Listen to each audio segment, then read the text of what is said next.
A community comes to grips after a 15-year-old is accused of shooting and killing two people, and one of them just 14 years old, injuring another. This is the scene from Sunday night. This is on Indy's near northwest side. Metro Police tell us the shooting resulted from a disturbance during a gun exchange. Karen Campbell shares the legal process for teens who commit these violent crimes.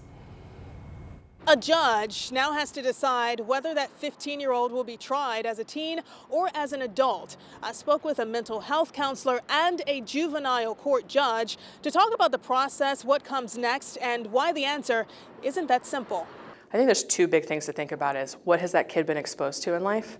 And then what's going on with brain development. Licensed mental health and addictions counselor Vanessa Eno says an adolescent brain isn't fully developed. One way to think about the adolescent brain is it's like a giant semi-truck without any brakes yet.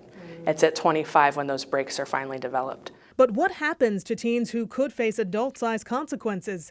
On Sunday, a 15-year-old boy was charged with allegedly shooting and killing two people, 14-year-old Emmanuel Stone and 18-year-old Sean Cox. A third victim survived. IMPD says the shooting happened inside of a home Sunday night on West 27th Street near North Harding Street.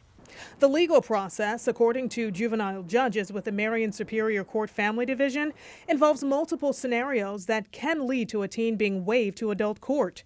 Among those, a teen charged is at least 14, charged with a felony that was heinous or part of a pattern of delinquent acts. The child must also be beyond rehabilitation. So how can our court systems, our schools, our counseling centers, how can we show more empathy to these young people to give them that opportunity for their brain to develop all the way to 25? There's absolutely restoration. There's absolutely the ability to come back and hey, I made a mistake and look what I was able to do with my life. Those are beautiful stories, and every teen is capable of that. But as the legal system moves forward, families are still in pain, and a community tries to make sense of a teen accused of homicide. Karen Campbell, 13 News. And we do have requests out to the Marion County Prosecutor's Office to find out when this waiver hearing will happen in juvenile court. We'll update you as we learn more. Angela? Anne-Marie, nice to have the sunshine today. Clouds arriving this afternoon with a cold front, and temperatures are dropping. We're now down into the 40s for most of central Indiana. After a high of 57, we're down 14 to 43 in Indianapolis, and it's going to be a cold night. Freeze warning for most of us. If there are plants you want to protect, flowers that are blooming, bring them inside or cover them up. Forecasting 25 in Indianapolis, so grab the heavy coat. You'll need it through at least late morning tomorrow, and then a mainly sunny afternoon with high temperatures in the mid-40s. We're almost 6 inches of rain and the wettest start to the month of April on record, and we still have major flooding ongoing, especially in areas south of Indianapolis from Columbus south to Seymour. All right, let's take it outside and show you some video of what that looks like. This is Drone Cam 13, and this is video to the south in Bartholomew County. Columbus got especially hard hit with high water. Our Jenny Renovich traveled to this area today and now shows us why just getting around that small town right now is still a very major challenge.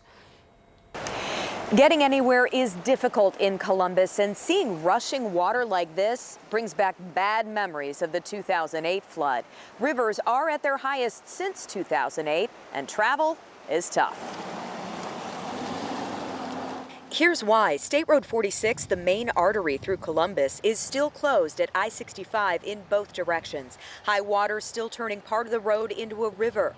That's made for complicated commutes, sometimes an hour extra, just to get from one side of the city to the other. Another issue police are dealing with is this: flooding on dozens of county roads being ignored by drivers. This Tahoe has water up to its windows. The driver okay, the car not so much. Police say they've made more than 15 rescues over the past few days. Also, they're ticketing people who go around road closed signs. 30+ tickets so far at $175 a pop. Don't take a chance. If the road's closed, don't drive through it. It's not worth it. It's not worth losing your vehicle, and most definitely it's not worth losing your life for. The sheriff tells me he hopes State Road 46 can reopen by the Tuesday morning commute, but that depends on the water, any debris, and any damage to the roadway. In Columbus, Jenny Renovich, 13 News. Thank you, Jenny. Today, our Samantha Johnson tagged along with conservation officers in Jackson County as they responded to the flooding aftermath in the Seymour area. The White River reached its third highest level ever in the city, cresting at well over 19.5 feet. DNR now telling us they're still doing water rescues after the water crested yesterday.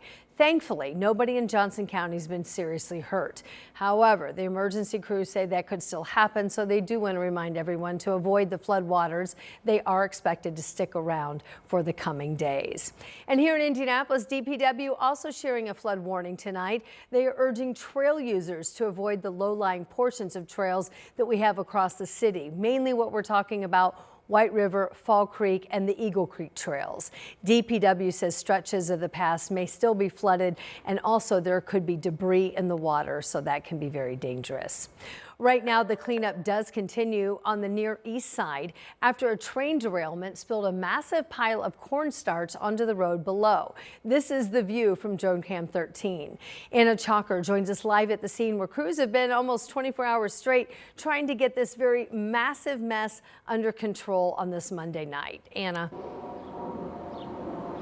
And massive mess is correct, because there is really just cornstarch everywhere from this derailment. I'll step out of the way so you can see this behind me. Right now we're here on Southeastern Avenue. It's dusty over here. Sometimes the clouds of dust are even bigger, just given what they're trying to push it out of the way.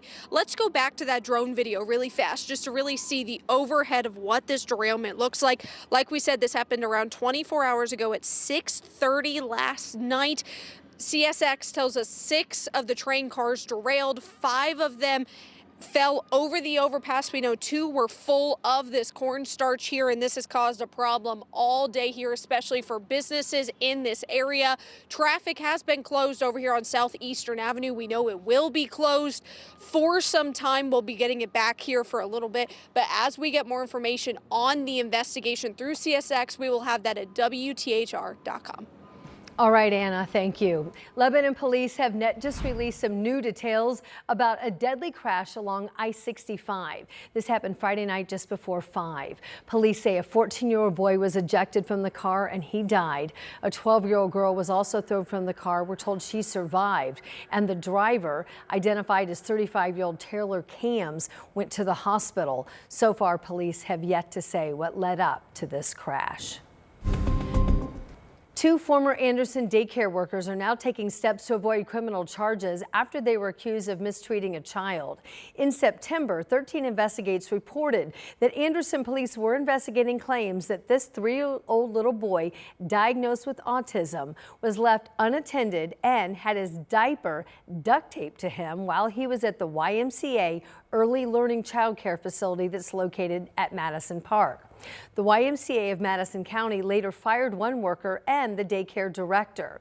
The 2 women were later charged. And now Star Connolly and Destiny Valderas have agreed to a pretrial diversion program that will wipe out the charges. Each woman will have to complete 20 hours of community service and stay out of trouble for a year. The child's mom tells 13 Investigates she's against the program and she's worried that her son is not going to be getting the justice he deserves.